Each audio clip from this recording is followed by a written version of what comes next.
A week later. It's been a week since Azazel-sensei had left, and yesterday he sent Vala back since he wasn't in need of him. I had decided to take it upon myself to try and help Volley at least a little bit. It's so awkward that my previously badass rival Volley is now this little chicken who cries every time he trips or I hit him. It makes me want to cry. Right now, I'm trying to see if I can get Vala to achieve balance breaker. I'm hoping that by training together, I might be able to trigger his memory. I know for certain that Vala will remember. We were too close, though it was as rivals, for him not to remember me. Vala.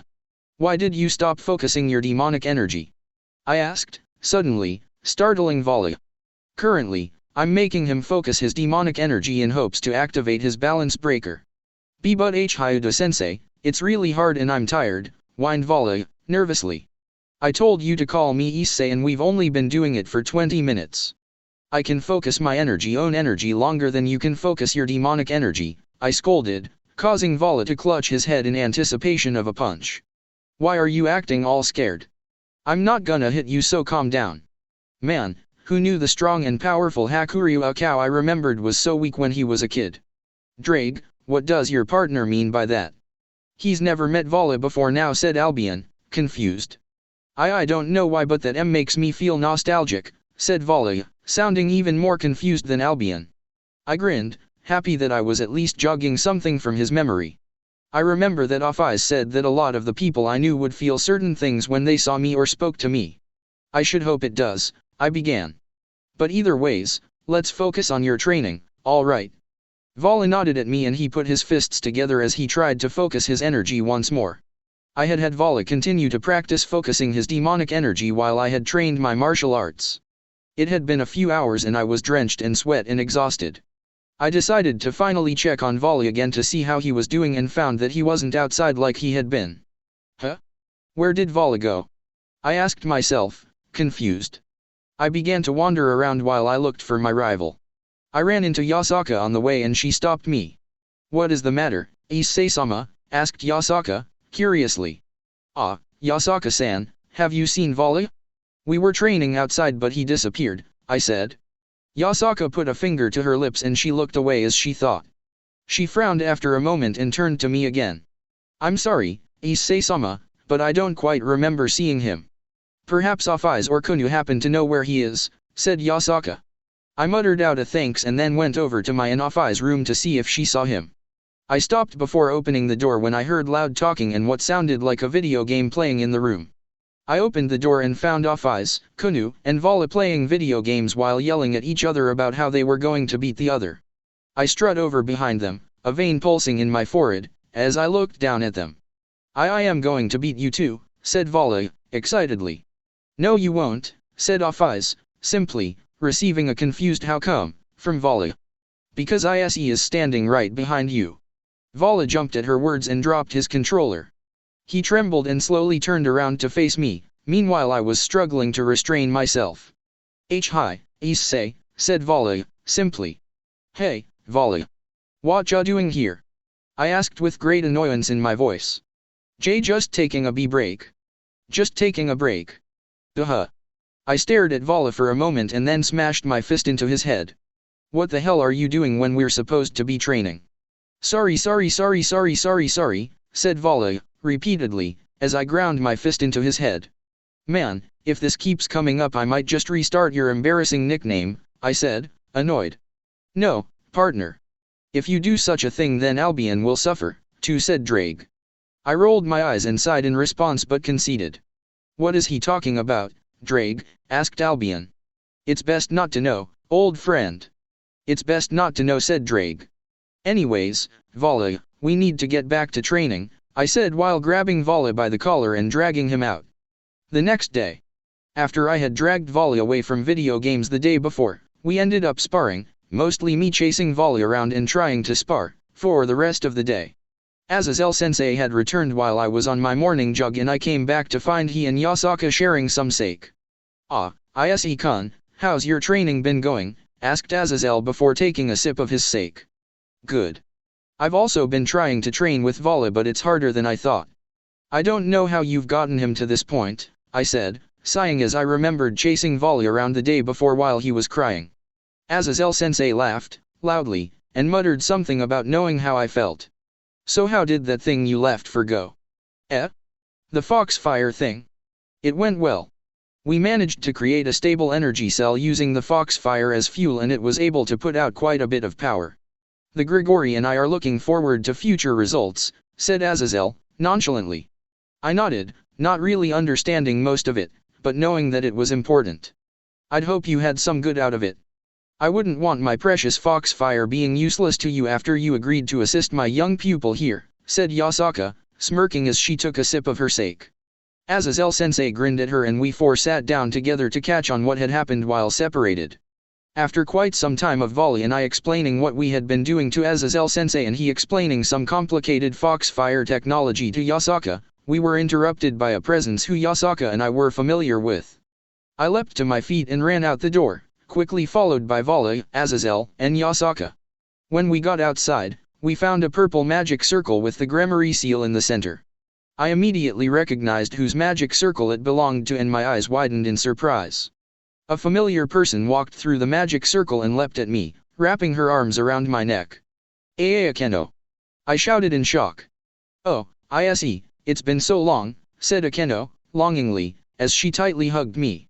I returned said hug for a moment and then pulled her off of me, much to my discontent since I could no longer feel Akeno amazing and growing breasts on my chest. Akeno, what are you doing here? I asked, shocked by her appearance. She smiled and then laughed at me before slipping her arms underneath my own and pressing herself into my chest. Rias had some important business with her family and she left me at the house to rest and train on my own. I thought I'd finally come back to see you since I missed my adorable little issei, explained Akeno. I smiled and pet her head, causing her to snuggle into me more. Akeno, said Azazel in surprise. Akeno pulled away from me just enough that she could peek around to see Azazel. How do you know issei-kun? And why did you join the devils after Shuri died? Issei became friends with me back in my hometown. I'm surprised my father didn't tell you about him. As for where I have been, I'd rather not tell you for the moment, said Akeno. Azazel-sensei walked over to her and placed a hand on her head before smiling. Burukil will be so happy to see you. I need to bring him to see you, said Azazel, about to open a magic circle before being stopped by Akeno. Azazel, not yet. I'm not ready to see father yet.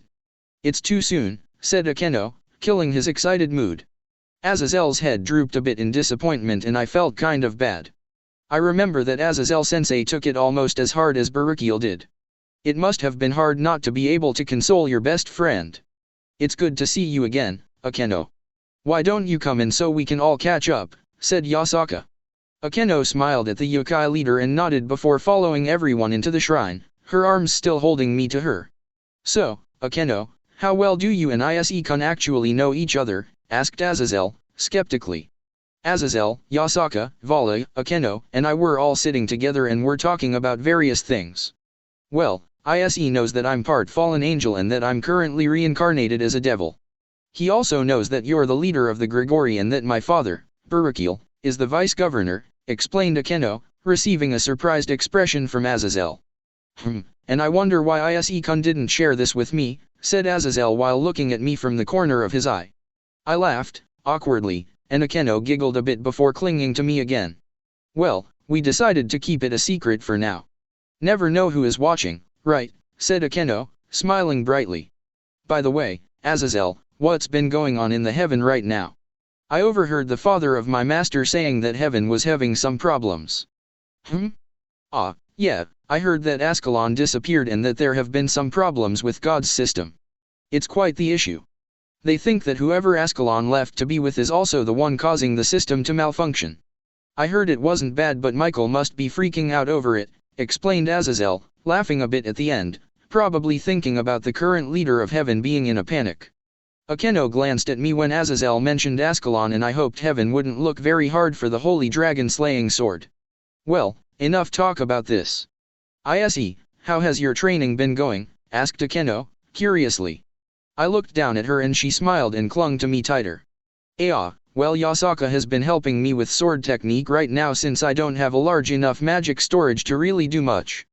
Azazel-sensei is also helping me increase my power output so I can deal more damage. I decided I want to be an all-rounder, so I have to work hard in each field, I said, calmly. She nodded her head in understanding and then seemed to be thinking about something. You know, issei, there are probably ways of expanding your magical capacity. Like using senjutsu or using certain magical tools, said Akeno. I cocked a brow, not really thinking much about such things. I already thought about senjutsu, Akeno. The issue is that issei-sama doesn't really have a key network. Only certain yokai, angels, and a couple types of dragons naturally have key networks. It would be nearly impossible for him to unlock such a thing, explained Yasaka, causing Akeno to frown. Yasaka is basically right. There's only one real way for him to get one, but a human would die the moment the process began. Maybe if he was a supernatural being like a real dragon or devil or something, then there would be a possibility, said Azazel, only confirming Yasaka's words. I frowned, said that I wouldn't be able to use senjutsu, but then I remembered the other part of Akeno's words. What about magical tools? If I had those, I could increase my magic storage a bit, right? I asked, hopefully. Yeah, you could, but they aren't easy to get, especially here in Japan. Magic tools are mostly used by the Nordic over in Europe and those people in India and China. The tools are very important to each group and they wouldn't give them up willingly, explained Azazel. I frowned again, said that another road had been blocked. I guess I would just have to put off magic training for a while. Vol is so lucky, having a bit store of demonic energy for magic, I muttered, causing the then quietly sitting Vala to perk up. Well, it's not too surprising, issei. He is half devil, said Akeno, causing Vala to perk up a bit. Why you know about that? But barely anyone knows about it and Issei hasn't told you yet, said Vala, surprised. Ah, well of course I know. Aside from what I knew from before, I can feel the demonic energy from you, Mr. Ket Dash, began Akeno before I covered her mouth with my hand. Akeno. It would cause Albion pain if you bring up that nickname, I said, attracting the attention of Azazel. Era, what kind of nickname is floating around for my pupil? Asked Azazel, a curious smile on his face. I attempted to feign ignorance, but he prodded me about it several times before I was finally forced to tell him. I walked up next to Azazel and whispered it into his ear after telling him not to say it aloud. After telling him, and pulling away, he cocked a brow at me in confusion. Katsuryu Akao, said Azazel, aloud, causing me to panic. Azazel-sensei. I told you not to say it, Aloak. I shouted, suddenly, when I felt a sharp pain in my head. I turned to Volley and saw him also clutching his head while Akeno moved to my side, worriedly. "You sobbed Albion. To think that the cursed word was what triggered Volley in my memory. "You Albion. I'm here for you." "It's alright, my old friend," shouted Drake. I sweat dropped at the exaggeration and then felt the headache subside. "Damn it, rival. I'd appreciate it if you stopped making Albion cry so much," said Volley, annoyed. "Huh? Volley?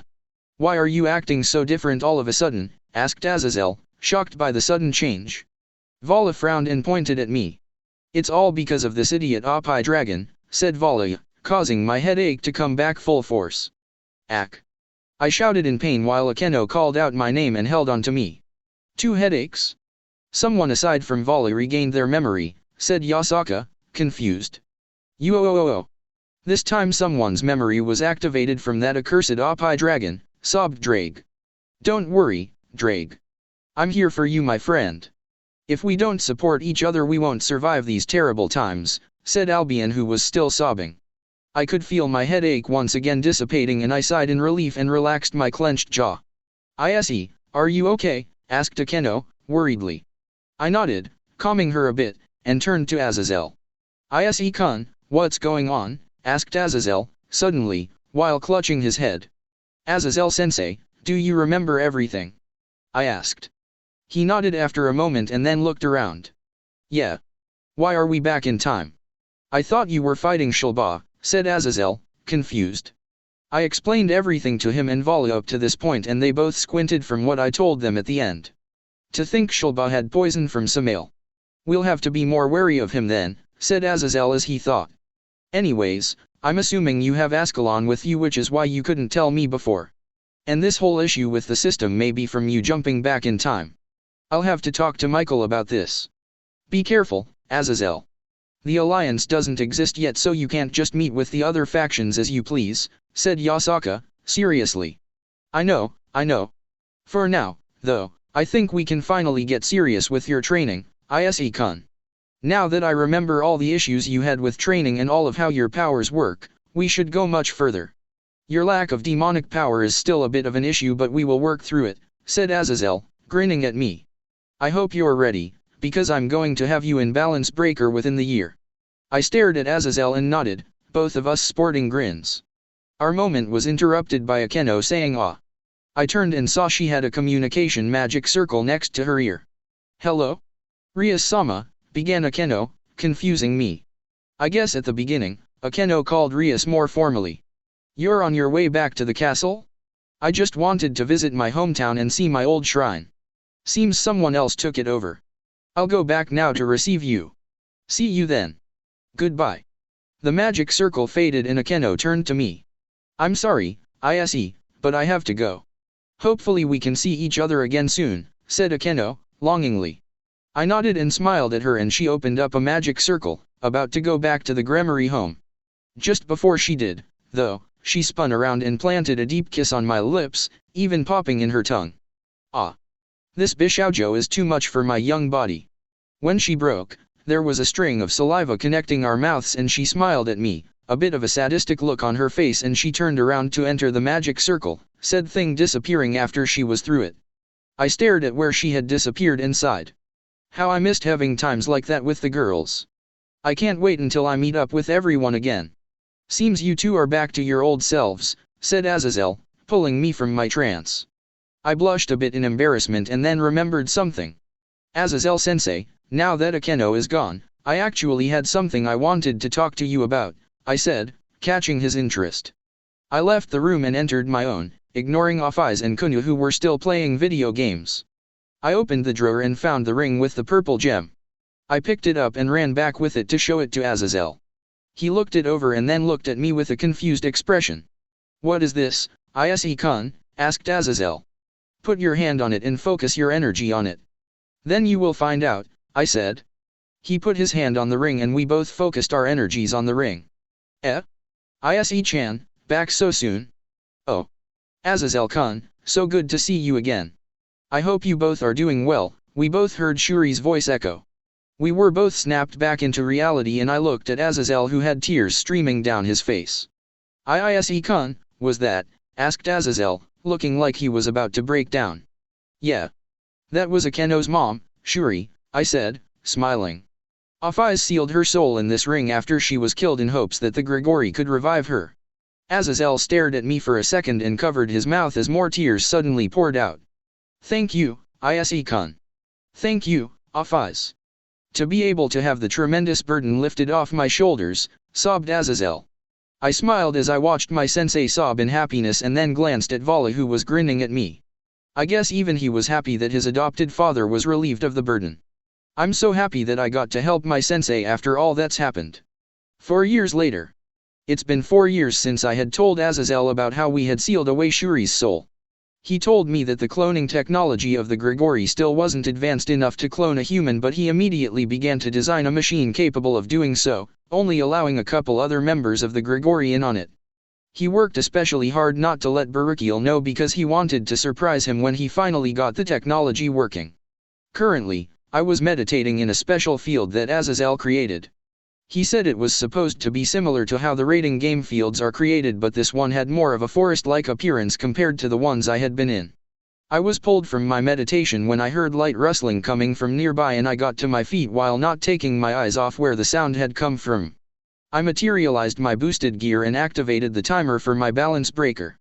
I had gained it around 3 years ago and had slowly been building up to be able to hold it. Right now, my timer was at 1 minute for activation and I could hold it for around 2 hours. I guess there are still some limits since I'm only a human. Out of the brush came a large dog, and by large I mean twice as big as older me, with golden eyes that stared at me, playfully. I glanced at the timer in the jewel of my gauntlet. 10 seconds left. I could see the dog's eyes change to a more threatening gaze and he lowered himself in preparation to attack. Just as he leapt at me, my timer hit 0 and a reed aura blasted off of me. Welsh Dragon Balance Breaker. My armor materialized and I threw a fist at the giant dog, smashing it into its face. Now, my strength, explode. I shouted as I put all my force into the punch. Boost. Boost. Boost. Boost. Boost. Boost. Boost. Boost. Boost. Boost. Boost. Boost. My punch launched the dog away from me and he blasted through 2 trees and into a boulder before leaping to his feet again. The dog was back in a fighting stance and I grinned. Jin, you're as tough as ever. I shouted to it. Jin barked at me, happily, and I moved into a stance I usually used when using martial arts. The Canis Lycon. One of the 13 Longinus is my sparring partner. I have to make sure I get plenty strong from these training sessions or I'll make Azazel disappointed considering he's the one who called Dog and Jin here for my sake. I could see Jin bare his enormous fangs at me and I prepared to attack him again, this time with a different kind of attack. I stood erect as Jin leapt towards me and I lit a fire in my stomach after taking a giant breath. Boost. Boost. Boost. Boost. Boost. Boost. Boost. Boost. Boost. Boost. Boost. Boost. Boost. Boost. Boost. And now to the fire in my stomach. Transfer. Just as Jin gets in my face I breathe out all the fire in my stomach and it blasts out, encasing the dog in flames and decimating the greenery around us. Normally, you would think such intense flames would kill the large dog but he just leapt out of the flames and landed behind me. When I turned around, he was just shaking the flames off of him as if he had just gotten out of some rain. What kind of fur does this dog have that it wasn't even singed? This isn't some opponent you can beat easily. It's a Longinus that, with Dog, forced Volley into using Juggernaut Drive to fight him, said Drake, calmly. I had a serious expression on my face as he said those words. I know that, Drake. What am I supposed to do, though? I don't have Triana right now and I won't be able to get it until I get my evil pieces are restored. Alright, that's enough you two, said a voice from nearby. Jin and I stopped and we turned to find Azazel and Dog. I released my armor and walked to Azazel. How do you feel, issei-kun? You still can't do much damage to Jin, but fighting with him must help. I feel very good, sensei. I think if I keep training hard against him then I will surely get stronger, I said, optimistically. I won't be able to defeat him anytime soon, though. Alright, Azazel, if Jin and I aren't needed then we should go back to HQ, said Dog. Azazel nodded and Dog waved at me after Jin had rejoined him by his side. Goodbye, Seker Uti-chan. Have fun with your training. I waved to him as he opened up a magic circle and left us. Once he was gone, Volley appeared next to Azazel and tapped him. Azazel, I finished scouting it out. It seems it really is tonight, said Volley with a serious expression. Azazel's expression became somber and he bit his lip. What's going on? I asked, worried that even Azazel seemed to be bothered by it. Ah, well you see, issei-kun, tonight is Kibis night, said Azazel, simply. I cocked a brow at him, confused by what he meant and glanced at Volley. Volley took his hand and slid his index finger across the front of his neck. My eyes widened when I connected the Volley's motion with Azazel's words. I need to go, I said, seriously, while staring at Azazel. He sighed and rubbed the back of his neck. Sensei, I'm going no matter what you say. I know. You'll just end up sneaking out if I say no. Hell, if I put a barrier you'd probably just smash through it. It's too dangerous, though, said Azazel, wondering what to do. I agree, said Yasaka who had just made herself known. It's too dangerous for you to just jump into a dangerous area such as that. You two really don't know my rival, do you, said Volley, bringing attention to himself. He doesn't go looking for danger, it comes looking for him. Plus, it's not like he isn't strong enough right now. He could easily get in and out without too much trouble. Fine, fine. I'll let you go, issei-kun, but you're going on your own. We can't have fallen angels or yokai just jumping into a church facility. It'd cause major problems with heaven, said Azazel, calmly. I nodded in understanding and he sighed again. You better not do anything stupid. You get caught and we're gonna have an uproar on our hands, said Volley, poking at me. Yeah. Get in, get everyone out with getting noticed, and don't reveal you guys to them. I know what to do I just don't know how smoothly everything will go once I get in, I said, calmly. Azazel nodded and we all left the space so I could get some things prepared. Several hours later, Azazel had teleported me 1 mile from the chapel where the experiments were being held. I was wearing a black cloak to hide my armor after I transformed, and I had the things Azazel had given me. All of the tools were on a special belt Yasaka had made me, and I took a quick look over everything. I had 2 exorcist guns which would serve as weapons until I decided I needed to use my balance breaker. I also had a bomb that was kind of like a smoke and flash grenade combined, as well as a couple of shuriken. I also had Ascalon sheathed and attached to my belt for when I needed to fight someone with a light sword. Azazel wanted to make sure I didn't get found out, so he even put a spell on my cloak to make it harder to detect me. Should be useful for getting in. As I ran towards the chapel, I also activated a communication spell that Yasaka taught me, since everyone in the chapel is either going to be speaking Italian or English, and it will be easier to communicate if I can understand and speak their language.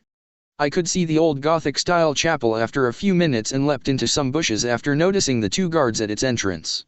I began to look around for another entrance, since I clearly wasn't going to be able to walk in through the front door, and found one of the windows was open. I peeked inside and slipped in when I found the hallway to be empty.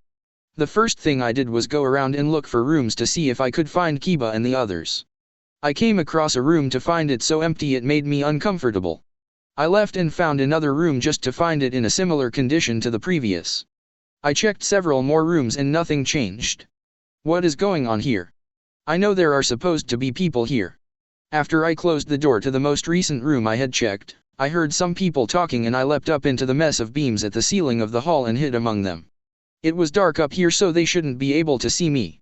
When the people came around the corner, I found 2 people were talking, one who looked like a servant who was writing things down and the other I immediately recognized. He was Valper Galilei, the Archbishop of Genocide and Kiba's sworn enemy. I watched the 2 walk further down the hall and around the corner, so I followed them among the beams. I hadn't gotten to that part of the chapel, so I might be able to find where I need to go by following them. I watched the 2 stop in front of a relatively normal-looking door and Galilei put his hand against the wall before removing it. A panel opened up and a keypad popped out.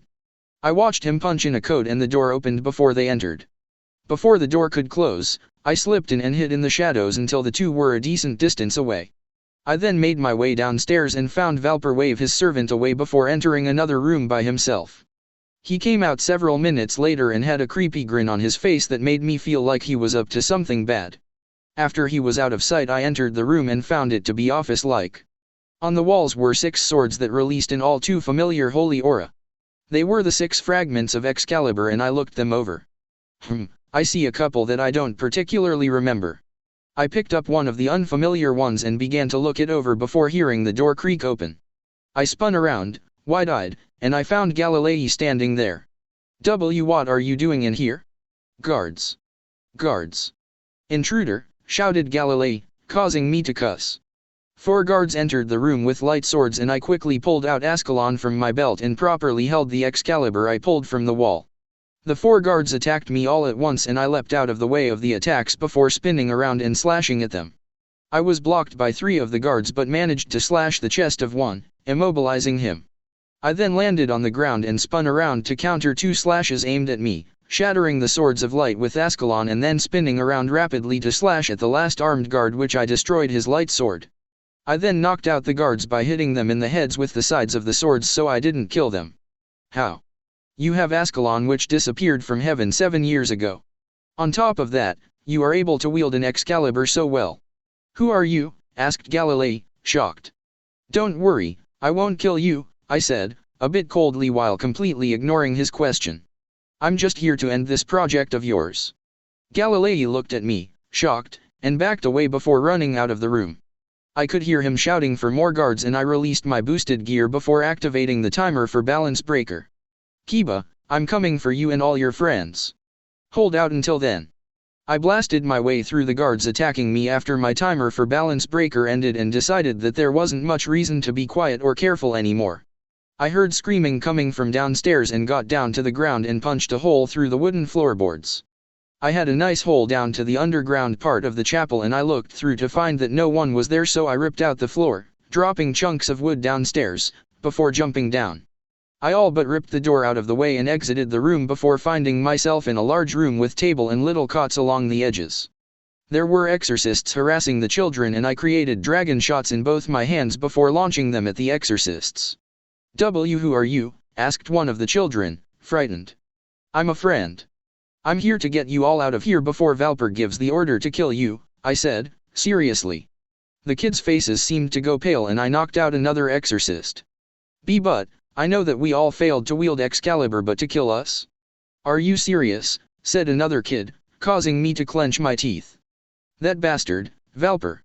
I can't believe he was actually going to kill all of these kids for just failing at being able to use Excalibur. I saw Valper enter with nearly 10 exorcists and he gasped when he saw me in my armor. What? Isn't that the armor of the Security? Why is the Security here? On top of that, how is it that a dragon-slaying sword, such as Ascalon, be used by someone with the power of a dragon, said Valper, shocked. Valper. If you want to live then you should let me take these children out of here. If you do, then I won't hurt you, I said, seriously.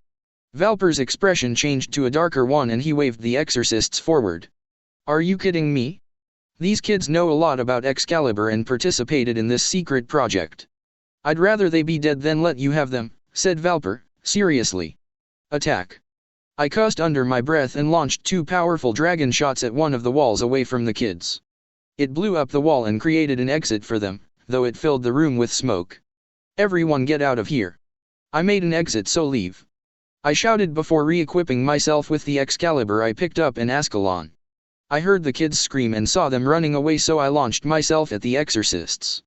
As I crossed swords with the 2 exorcists, I could hear gunshots flying everywhere and I cussed under my breath. I came here so that Kiba's friends wouldn't have had to suffer the fate they did, but in the end I haven't been able to save them. I defeated one of the exorcists and looked around. Almost half of the kids were dead and most of them were running out through the hole. I could feel my eyes tearing up at the sight of the dead kids, but I didn't have time to cry for them. I needed to at least make sure Kiba got out of here. I looked around for him and found him on the other side of the room on his knees with a terrified look in his eyes. I saw someone point a gun at him and fire, so I ran over to him. Jet. I was launched over to him and took the shot head on, the bullet bouncing off my armor. Oi. What are you doing? I know this is a scary situation, but you need to get out of here, I shouted. Kiba just sat there, still in shock, and I growled. Before I could say anything, though, an exorcist jumped at us with his light sword and I sliced into him with Ascalon, causing some blood to splash out onto Kiba. He looked at the blood on him and fainted, causing me to cuss for the millionth time that night. I picked him up and threw his limp body over my shoulder before blasting out of the room. I'm sorry, Kiba. I not only couldn't save your friends, but I'm also taking you away from Rias. Forgive me, my friend. I made it back to Kyoto a little while later, finding the portal back open at the exact time Yasaka said she was going to open it. I released my armor as soon as I got there and collapsed to the ground with Kiba, panting from how tired I was. Issei-kun. Issei-sama, said Azazel and Yasaka respectively. Both ran over to me and Azazel helped me up while Yasaka checked on Kiba. They both helped me inside and Kuna dragged Kiba away to clean him up while I rested against the wall. Issei-kun, what happened? Why did you bring Kiba back and where are the kids? Asked Azazel, receiving a depressed look from me. He frowned and put his hands on my shoulders. It's not your fault. You did what you could. Arera, Issei-sama, what is this that you brought back with you? Said Yasaka in what I assumed was an attempt to distract me. Azazel seemed surprised by the Excalibur fragment that Yasaka was showing off and he ran to it. Issei-kun, you stole one of the Excalibur fragments? Do you even know which one you stole? Said Azazel, shocked.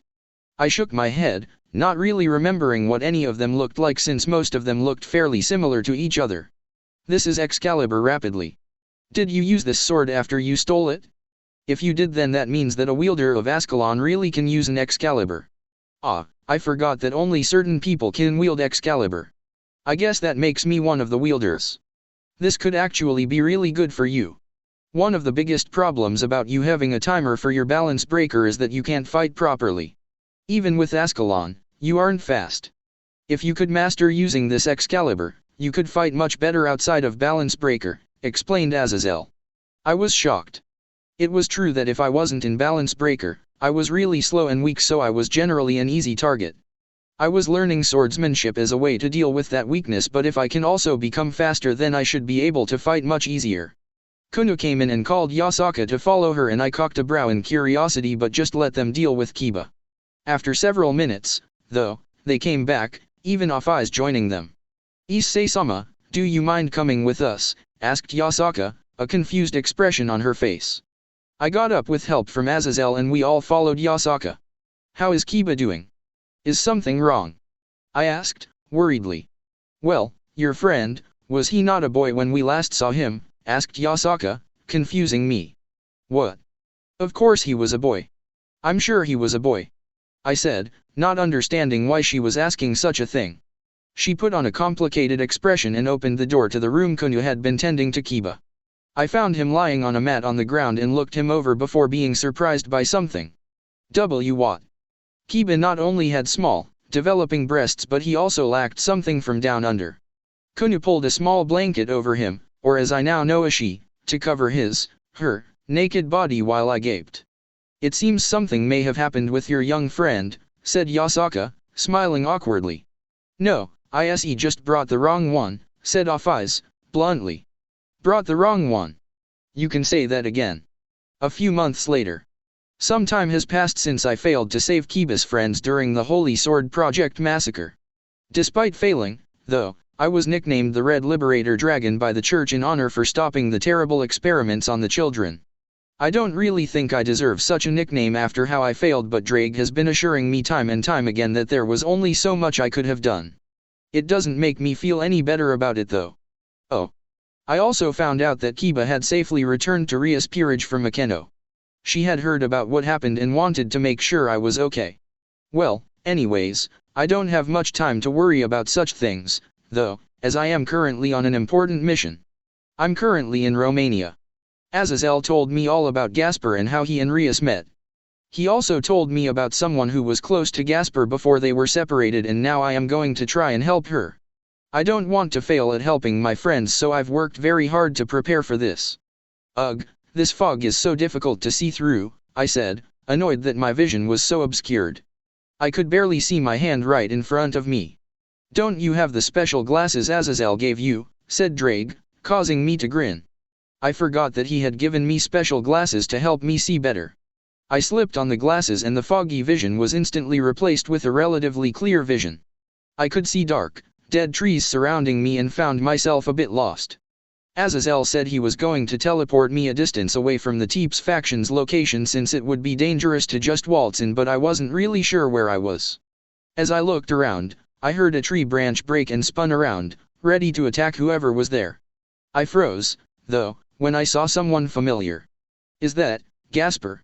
I asked myself as I saw a younger version of Gasper running while dragging along a blonde Bishoujo.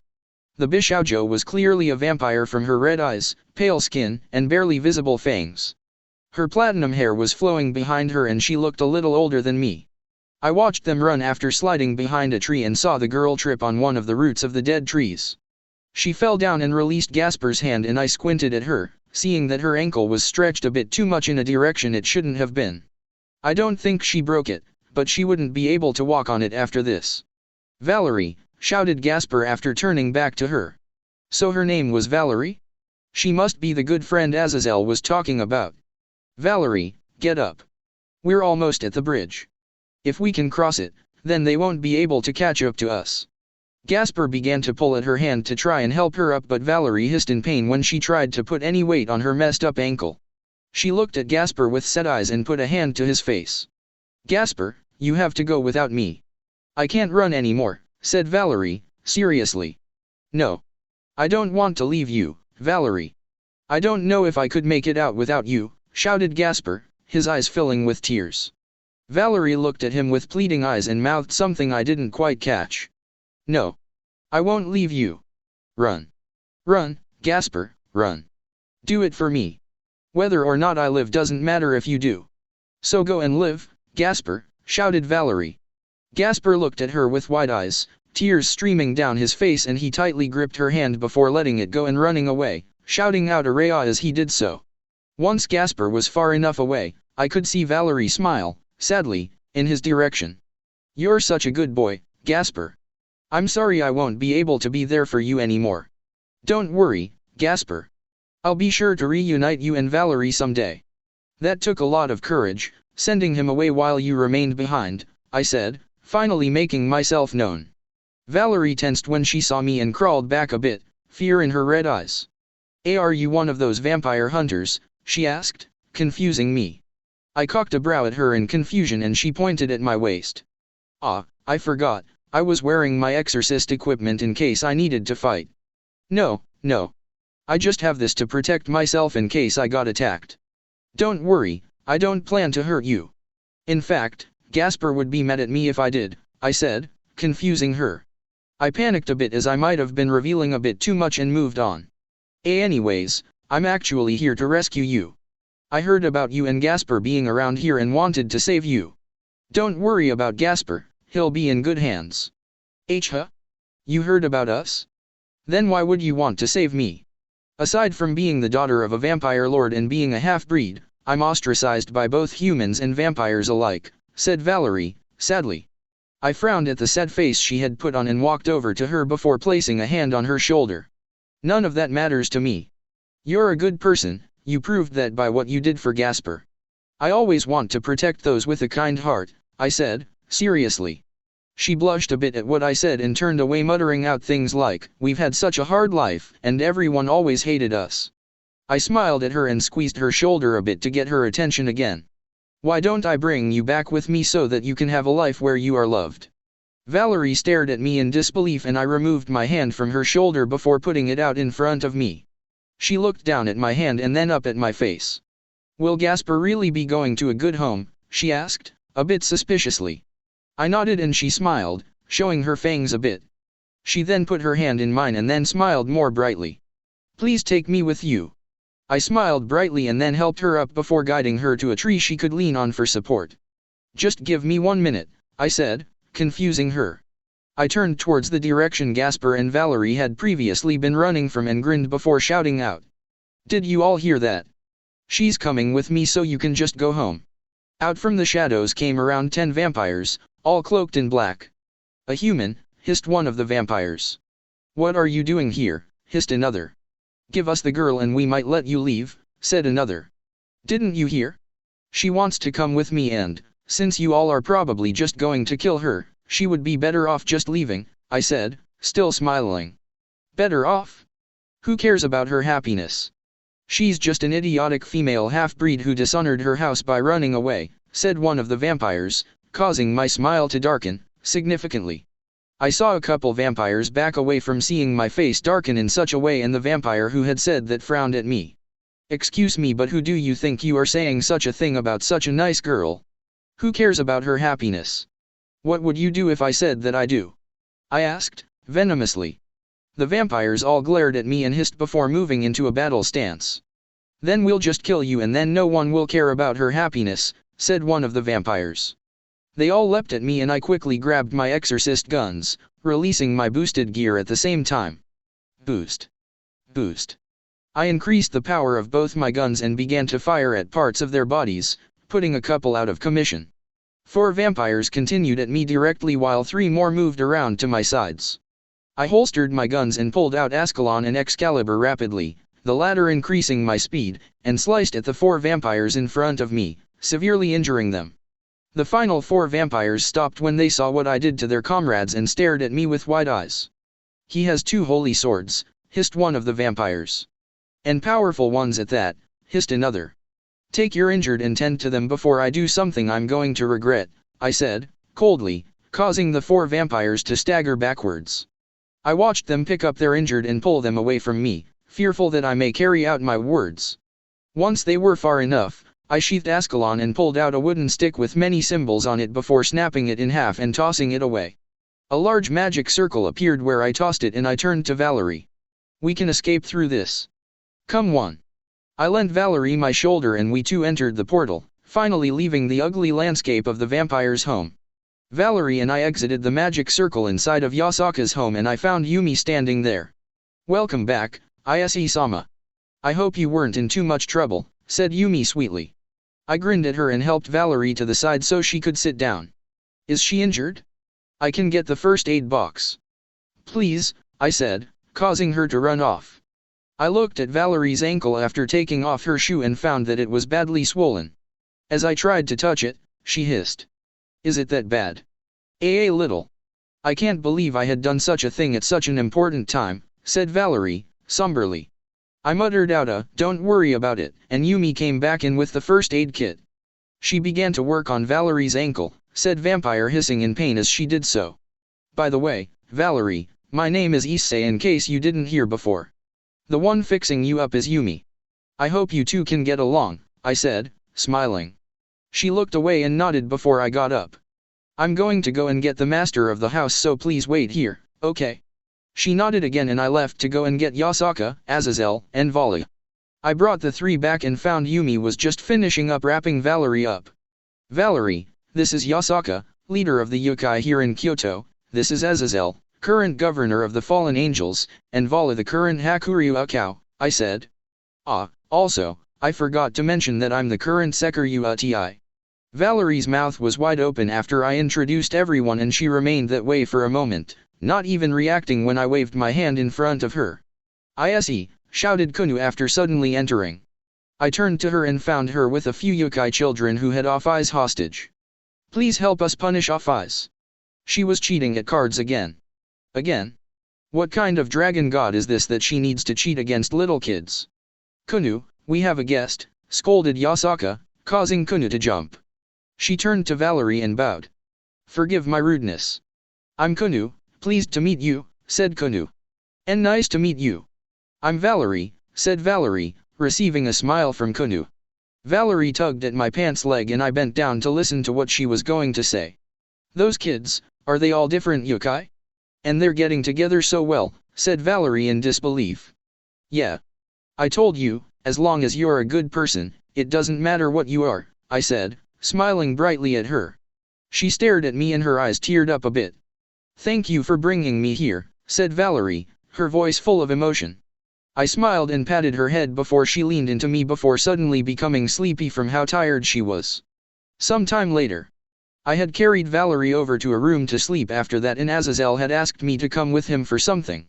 We had to come to the Fallen Angels' side of the underworld for something, though he refused to tell me. Volley, Azazel, and I entered a hospital and I became suspicious as to why they had brought me here.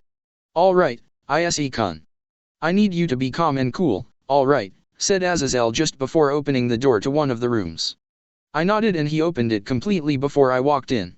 I found a familiar Bishoujo lying on the bed and my eyes widened in surprise.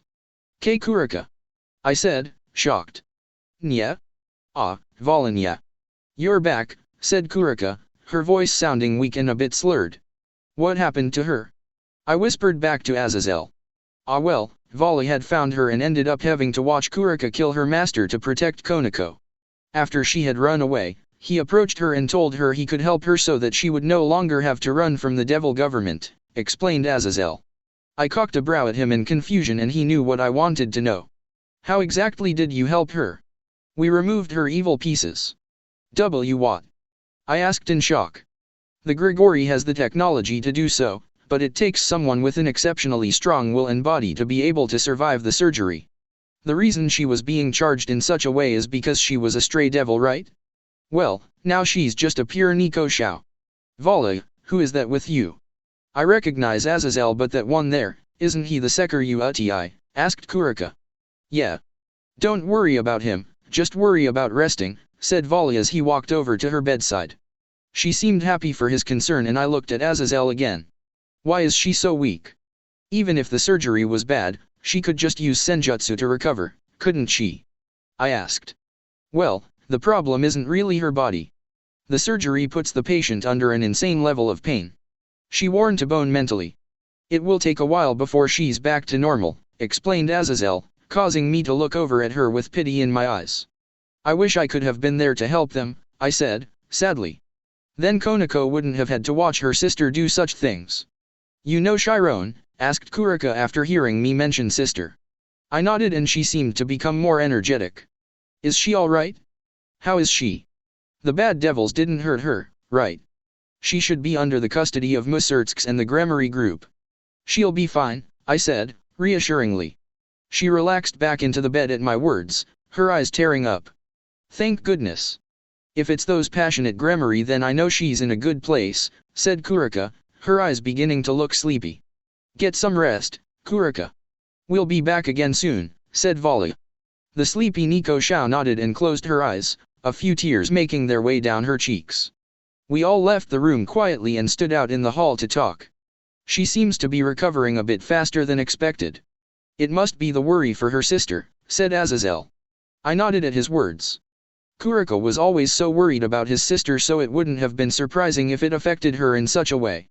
I then looked over at Volley and remembered how he was speaking to her. His voice sounded gentler than I remember when he had spoken to her before. Hey, rival, you were being a little soft when you were talking to her, I teased, his face becoming a bit somber. I pity her a lot right now. After watching what had happened, I understand Kurika's pain much more than before. On top of that, I was present for her surgery and saw how much pain she was willing to go through in order to keep the devils off her in hopes of being able to see her sister again, said Volley. I stared at him, surprised he was being so compassionate about one of his comrades. She could use your support, rival. Make sure you give it to her, I said after throwing my arm around his shoulder. Well, you shouldn't count yourself out, issei-kun. She'll be coming to you a lot, too, now that she knows you know about her sister. She's going to need that relief, said Azazel. I'm almost jealous that my rival can help my comrade more than I can, joked Volley, causing me to laugh awkwardly. I guess that's a bit true. Anyways, why don't we continue your training, issei-kun, and when Kurika is feeling better, we can all return to Kyoto, said Azazel, receiving nods from both me and Volley. A few days later, Kurika had checked out of the hospital, finally feeling well enough to go. Volley and I had been visiting her on and off for those few days, my entire time with her spent talking about Konako. She mentioned a few times that she could also smell Konako's scent on me, but I wasn't really sure how she could if I hadn't even seen her yet. Maybe it was a Nico Shao thing. Anyways, we're now back in Kyoto and I was in my room going through a book that Yasaka gave me about simple magic. Since I'm still learning how to use it, it would be good to read as much as I can on it. Well, I'm trying to learn. Nay, I'm so bored, whined Kurika as she stretched out on my futon. Then go and play with the kids or Volley. I'm trying to study, I said, annoyed. Ever since we got back, Kurika had stuck to me like glue. Volley said it's because she's attracted to my personality, but this Bishoujo is driving me crazy when I'm trying to study. I suddenly felt glorious oppai press into my back and shivered in delight. Come on now, Mr. Sekuryu-kun. I know you want to play with Nya, said Kurika, teasingly. I became distracted by her soft and voluptuous oppai, but I managed to nap out of it before shaking my head. Kurika. I really need to study. I don't have time to play around with your amazing oppai, I said, causing her to pout. How come? She asked before looking down at what I was reading. If you need help with magic I could always help out. Nah, I'm really good at it. That would be a great idea, said Azazel after suddenly walking in. Since we don't really have anyone too good at magic, it would be great to have someone to help train him. What's wrong, sensei? Do you need something? I asked. Usually, Azazel didn't come into my room unless he needed me for something, so I was just assuming. Not really for something. Volley and I just had a little discussion and I thought I'd tell you about it while Volley was training, explained Azazel, catching my attention. I prodded him to go on and he sat down next to the table I was studying at. Well, issei-kun, you didn't have a familiar back when you were a devil, correct? Well, no. There were a few times I almost got one, but they were too lewd as the girls had said, I said. Nya? Sekuryu-kun was a devil, asked Kurika, confused. It's something we'll explain to you eventually, but it's really complicated, Kurika, said Azazel. She conceded with that response, though I could tell she wasn't happy about it.